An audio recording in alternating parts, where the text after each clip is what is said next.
Hi everyone, we are from Group 16 and we will going to talk about the Amazon rainforest at the tipping point. And in this topic, we will discuss about the policies, politics, and the geographic impacts. This is our table of content. The first chapter is introduction, and the second chapter is about the policies and international politics. Following by next is geographic impact of environmental politics, and the last one is conclusion. The Amazon rainforest, often called the lung of the earth, covering over 2.5 million square miles across 9 countries. It is the world's largest tropical rainforest and home to 10% of all known species. The Amazon stores 90 to 140 billion metric tons of carbon, helping to fight global warming, and it also provides 15 to 16% of the world river flows, making it important for the global water cycle. Despite its importance, Amazon faced serious challenges. In 2024, wildfire and extreme drought caused the highest deforestation rates since 2005. Human activities like land clearing and forest fire release around zero point 0.5 billion metric tons of carbon each year. Scientists warn that the Amazon is approaching a tipping point, which means the rainforest could reach a state where it cannot recover and losing its ability to create its own rainfall. If deforestation continues, part of the forest may turn into dry savanna by 2050 and causing major harm to biodiversity and worsening climate change. Now we shall be diving into 2.0 policies and international politics. We will first start off with the Brazil's environmental policies and their impact. So Brazil can be seen as a regional power that is extremely influential in the area as it contains about 60% of the entire rainforest, which is why every policy that is set by Brazil is closely connected to the fate of the Amazon rainforest. Adding to that, Brazil is also an important member of ACTO, which is an organization formed by 8 Amazonian countries: Bolivia, Brazil, Colombia, Ecuador, Guyana, Peru, Suriname, Venezuela, and Brazil, where it aims to promote sustainable conservation and development across the Amazon rainforest. For this part, we will be comparing the policies introduced by presidents of Brazil, where comparisons between policies introduced by President Jair Bolsonaro and President Luiz Inácio Lula da Silva will be made. Bolsonaro is a right-wing president that was in office from 2019 to 2022, while Lula had served as the president of Brazil twice, first in 2003 and second in 2023, where we shall be only focusing on the second term of Lula. When we compare the environmental policies introduced by both presidents, we will notice a significant difference in the effects that they cause. First, we can see that Bolsonaro altered and relaxed a lot of regulations, such as the revocation of decree shown here, which impacted 500 federal bodies, where civil societies such as CONAMA, which is the National Environmental Council, were barred from influencing any sort of environmental policies. In the end, it led to the Amazon losing a land bigger than the land of Belgium from deforestation. However, with the return of President Lula, lots of policies are revived to rebuild the Amazon rainforest. For example, Lula sanctioned Law 15.042, which became a measure to set limitations on greenhouse gas emissions in Brazil. And with Lula's effort, deforestation had dropped by 33.6% when he was only 6 months into his second term of presidency.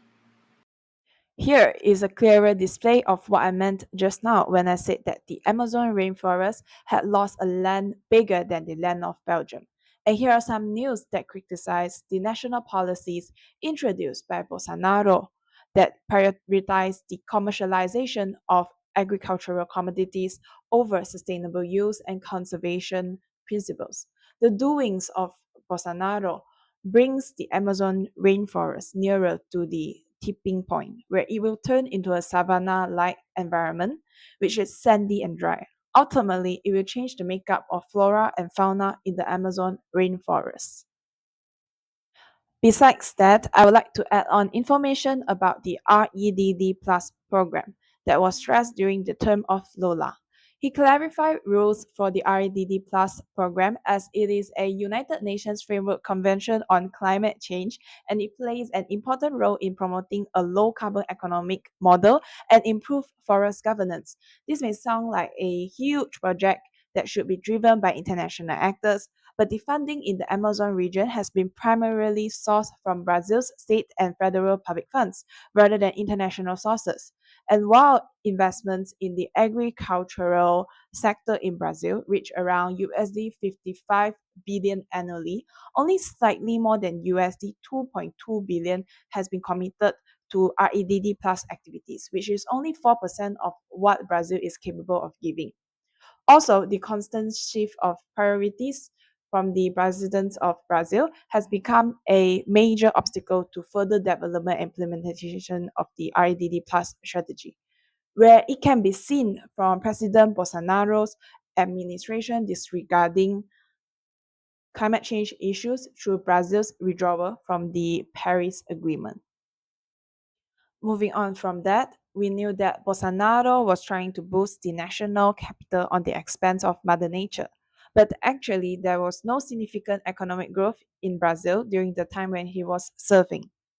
In contrast, President Lula's balanced approach in 2023 led to notable economic improvement, where the GDP growth rate grew to 2.9%. In conclusion, this shows that environmental policies in Brazil are heavily influenced by the leaders of their country, but only by focusing on the long term gains rather than the short term gains, then the economy of a country will improve and the Amazon rainforest can be well protected. So next, I will talk about influence of global power on Amazon conservation. Ecosystem services, including clean airs, waters, and biodiversity, are always linked and also across the globe. So when one country ecology effect, the consequences can be significant for neighboring nations and across the globe. So we can use the example of massive deforestation in the Amazon.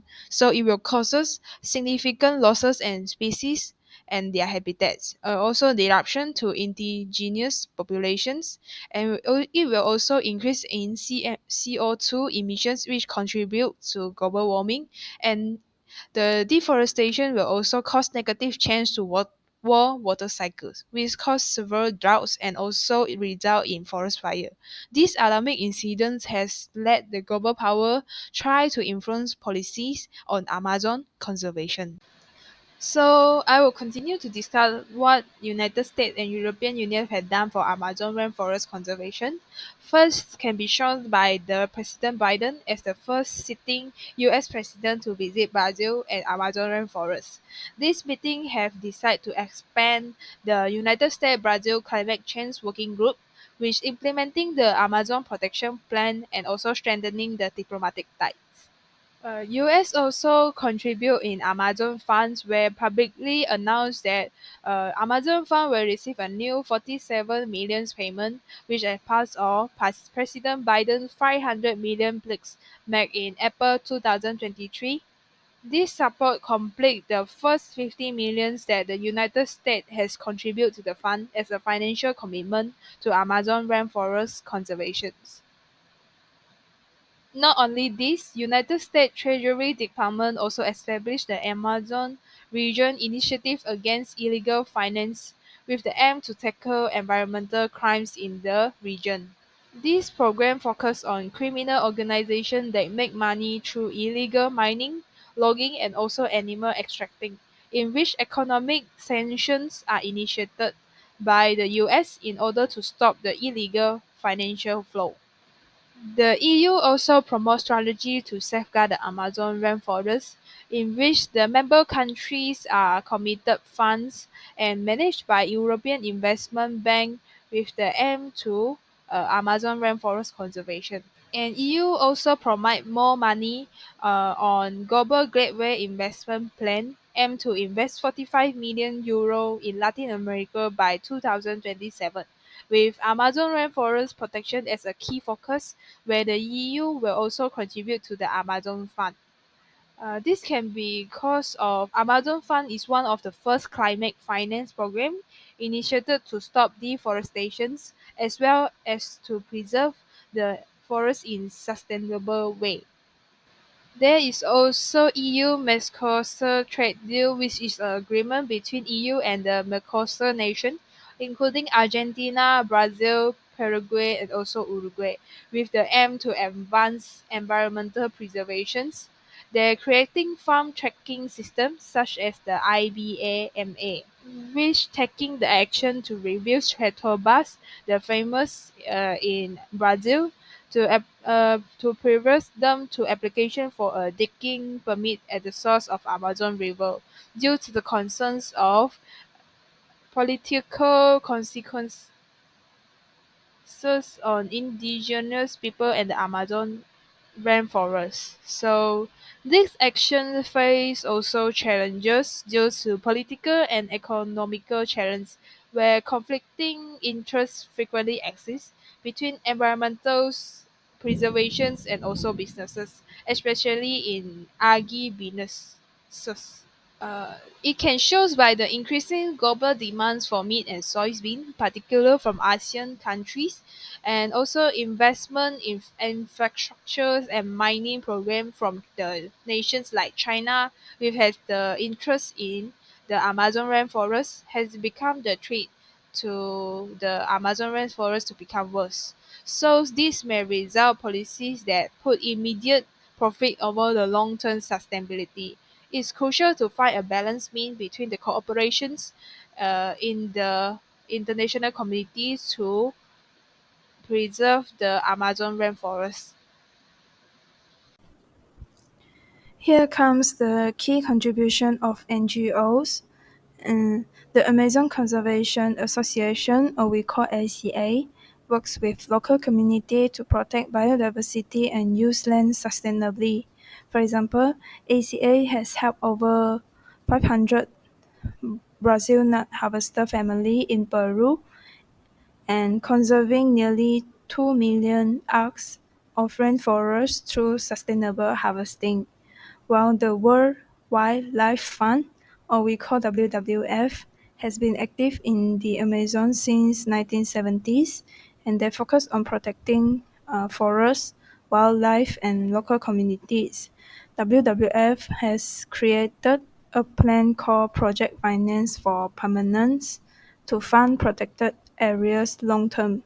This has supported Brazil ARPA program, which protected 154 million arc of rainforest. Mm, It is an area more than 50% larger than the entire US national park system. While NGO plays an important role in Amazon conservation, they face significant challenges too. One major issue is balancing economic development with environmental conservation. Many communities depend on activities like agriculture and infrastructure for economic growth, but this often conflict with conservation goals. For instance, projects like the BR319 highway, which cut through the Amazon rainforest, has raised concern about increasing deforestation and habitat loss. Such development create additional pressure on conservation efforts. And the conservation efforts face difficulties is also due to the worsening environmental condition, despite success like a 30.6% drop in deforestation in 2023.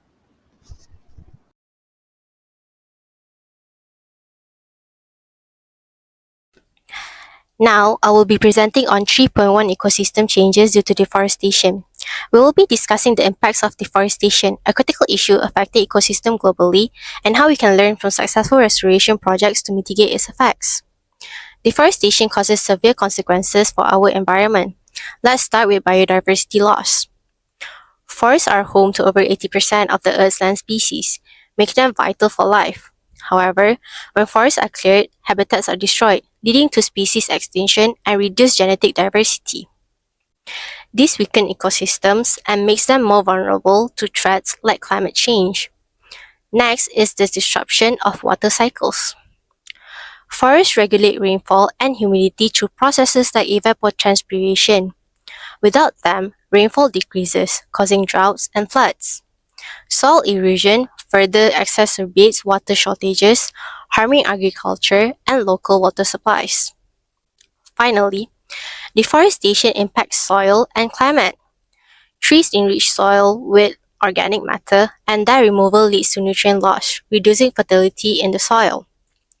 Forests also acts as carbon sinks, absorbing CO2.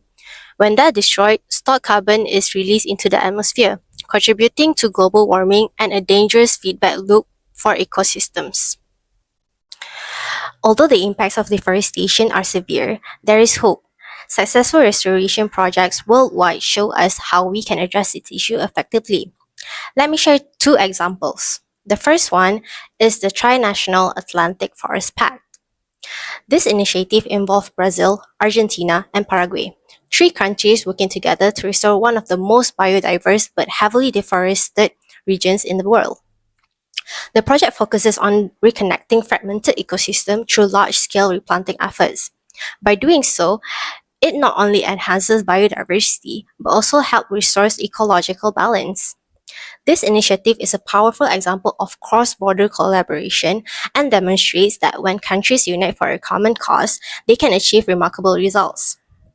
The second example is the Central American Dry Corridor Project. This project aims to rehabilitate degraded landscape in Central America. Unlike some restoration efforts that focus solely on environment, this initiative also addresses the need for local communities. By implementing sustainable land management practices, the project improves soil health, increases water retention, and support the livelihoods of people who depend on these ecosystems. This approach shows that environmental restoration and community development can go hand in hand. In conclusion, deforestation is a serious threat to our planet. It endangers biodiversity, disrupts water cycle, degrades soil, and accelerates climate change. However, as we have seen through these restoration projects, there is a way forward. The Tri-National Atlantic Forest Pact and the Central American Dry Corridor Project provide valuable lessons. They remind us that with collective action, innovative strategies, and a commitment to sustainability, we can repair the damage caused by deforestation and protect our ecosystems. So, what can we do?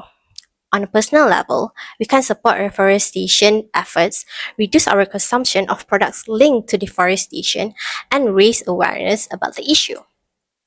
On a broader scale, we must advocate for policies that protect forests, promote sustainable land use, and invest in restoration projects. Collaboration at local, national, and global levels is essential to create a future where ecosystems are preserved and the benefits they provide are safeguarded for generations to come. Deforestation is challenged, but it is not unsurmountable. With determination and action, we can turn the tide and restore balance to our planet.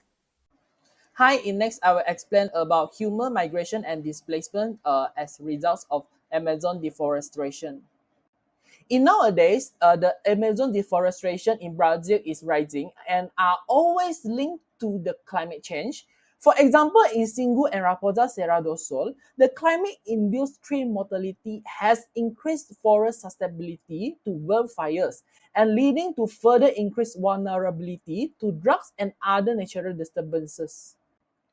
And when we're discussing about Amazon deforestation, the Ipe mafias has identified as the cause of 90% illegal deforestation in the Brazilian Amazon.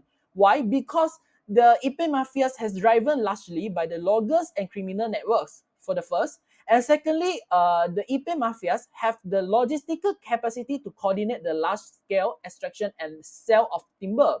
And thirdly, the Ipe mafias, they're deploying armed men to protect their interests by threatening, attacking, and even killing those who stand in their way. In the aspects of human displacement that as a threat of Amazon deforestation to indigenous communities, because the indigenous communities are more exposed to the impacts of Amazon deforestation because of their lifestyle, net interdepends on natural resources. And because of the lifestyle that interdepends on natural resources, the indigenous people, ancient knowledge systems, and science has contributing a lot to keeping the natural cycles and the climate balance. But unfortunately, for the change in the rain pattern, the risk of losing their crops increases, that resulting them in food insecurity, and they are being forced to move to different forest areas, or even worse, to urban places to protect themselves from the rampant fires in the Brazilian Amazon. In next, for the human migration aspects, there are some indigenous communities relocation plans, which is the first is the single indigenous land from 1950 to 1966, which by Brazilian federal government, they resettled the single Kayabi indigenous communities uh, for help them to undergo a process of social, institutional, political innovation and have maintained their traditional practices in an adaptive way, including their language, crop plants, and material culture. The second one for the relocation plan is the National Adaptation Plan, which called NAP, that launched in 2016 that proposed the opportunity to include the indigenous perspectives in climate policy and change the future scenario. And at the same time also, they also work with the CIMC, which is the Indigenous Community on Climate Change, and also IPAM, the Amazon Environmental Research Institute. And thirdly, for human migration and relocation plans, there is a study about the adaptive strategies that developed by the displaced group among the Kayanni indigenous people. They have 7 strategies that employ and being practiced by a Kayanni indigenous people, such as the first, leadership and reciprocity networks. Secondly is mobility. Thirdly is maintenance and innovation of native language. The fourth is knowledge articulation. The fifth is substitution of strategic resources. The sixth is transmission across genders. The seventh is revitalizing diversity, which these 7 aspects of adaptive strategies that able or can enhance their social ecological resilience as results of the rural urban migration, which including plant, animal species, and traditional knowledge of resources at different scales. Now I'm going to talk about the geopolitical implications of environmental policies, focusing on the Amazon rainforest. Let's start with its climate impact. Deforestation in the Amazon disrupts global weather patterns, making water and land resources scarcer.